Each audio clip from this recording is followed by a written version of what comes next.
Hi friends, நம்ம இப்போ வந்து மஷ்ரூம் கிரேவி செய்கிறோம் ரைஸ் சாப்பிட்றதுக்கு. அதுக்கு வந்து கொத்தமல்லி, ஒரு மிளகாய், மிளகு, சீரகம், சோம்பு இதெல்லாம் போட்டு நம்ம லைட்டாக ஃப்ரை பண்ணி எடுத்து வைக்கிறோம். இந்த மசாலா கூட நம்ம துருகி வச்ச தேங்காயும் போடுறோம், அதையும் போட்டு ஃப்ரை பண்ணுறோம்.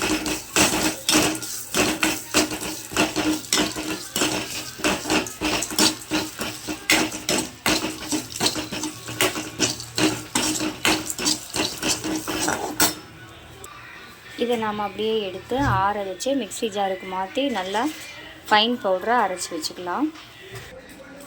இப்போ நாம் தாளிக்கிறதுக்கு தேவையான பொருட்களை பார்த்துக்கலாம். பட்டை, கிராம்பு, ஏலக்காய், ஒரு அன்னாச்சி மொக்கு எடுத்து வச்சுருக்கேன்.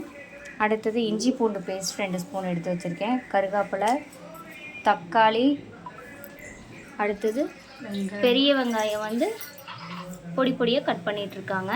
நீ அதையும் தாளிக்கிறதுக்கு யூஸ் பண்ணிக்கலாம். காளான் வந்து சுத்தமாக கழுவி எடுத்து வச்சுருக்கோம். இதை நம்ம கட் பண்ணி இதையும் நம்ம அதில் சேர்த்துக்கலாம்.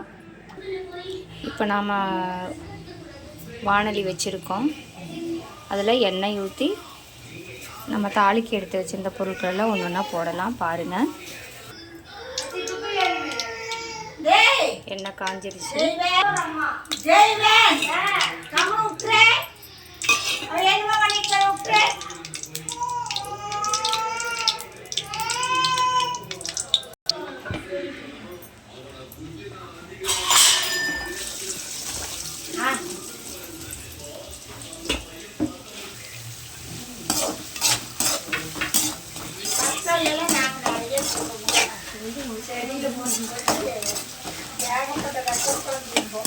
வெங்காயம் நல்லா வணக்கணும். நல்லா கொஞ்சம் பொன்னிறமாக வர வரைக்கும் ஃப்ரை பண்ணுங்க. எல்லாத்தையுமே போடுறேன். ஒரு கொத்து அப்படியே போடுறேன்.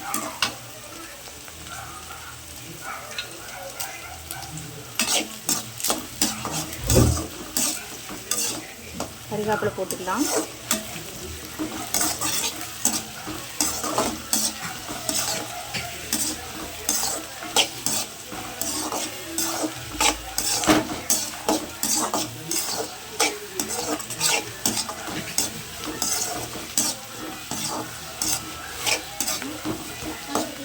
கறிவேப்பிலை நம்ம ஃபஸ்ட்டே போட்டோம்னா அது கொஞ்சம் நல்லா பார்த்திங்கன்னா முருகிரும்.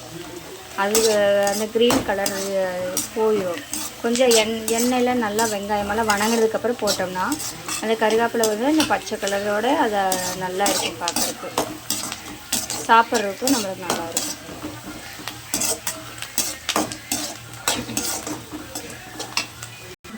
நம்ம வறுத்து வச்சோம் இல்லையா, அதை வந்து நம்ம வந்து மிக்சியில் போட்டு நல்லா அரைச்சி வச்சுருக்கேன். பாருங்கள், வெங்காயம் நல்லா வணங்கிடுச்சு நம்மளுக்கு.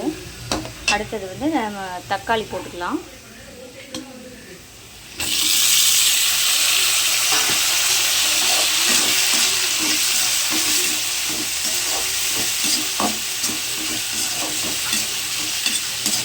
தக்காளி வணங்கும்போது கொஞ்சோண்டு மஞ்சள்தூள் போட்டுக்கலாம்.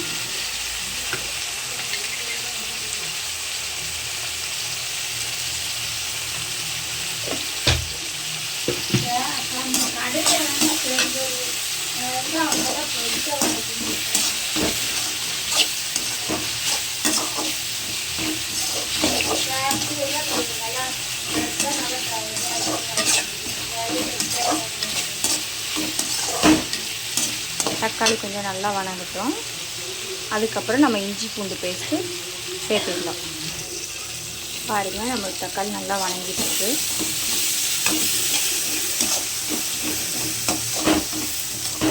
அடி பிடிக்காமல் இருக்க நல்லா கலரி விடுங்க.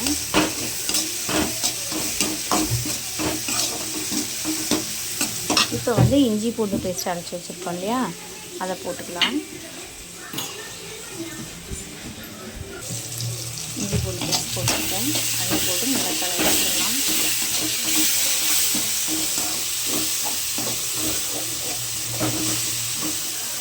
இஞ்சி பூண்டோட பச்சை வாசனை போகட்டும், அது வரைக்கும் கிளறிக்கோங்க. அடுத்தது நம்ம கட் பண்ணி வச்சுருக்கிற காளானை இதில் சேர்த்துக்கலாம்.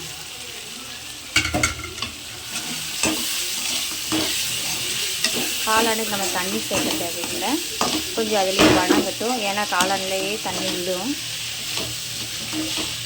அதனால் அப்படியே தண்ணி இல்லாமல் வணக்கி விடுங்க. தேவைப்பட்டால் தண்ணி ஊற்றிக்கலாம்.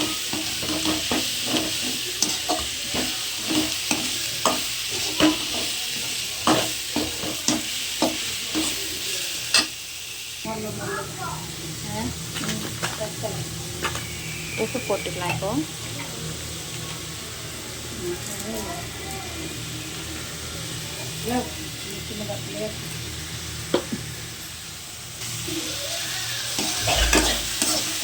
உப்பு போட்டதுக்கப்புறம் பார்த்தீங்கன்னா நல்லா தண்ணி விடுது கேளான்ல. நான் தண்ணியே சேர்க்கலை, அதுலேயே தண்ணி இருக்குது பாருங்கள்.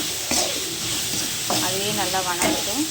இப்போ வந்து நம்ம அரைச்சி வச்சுருக்கோம் இல்லையா மசாலா, மல்லி, சீரகம், சோம்பு, மிளகு போட்டு அரைச்சி வச்சுருக்கோம், தேங்காயெல்லாம் போட்டு.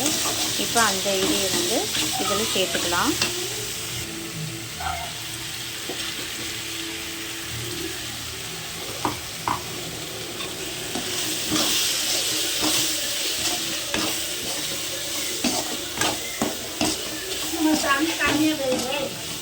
கொஞ்சம் தண்ணி ஊற்றி மூடி வைக்கலாம்.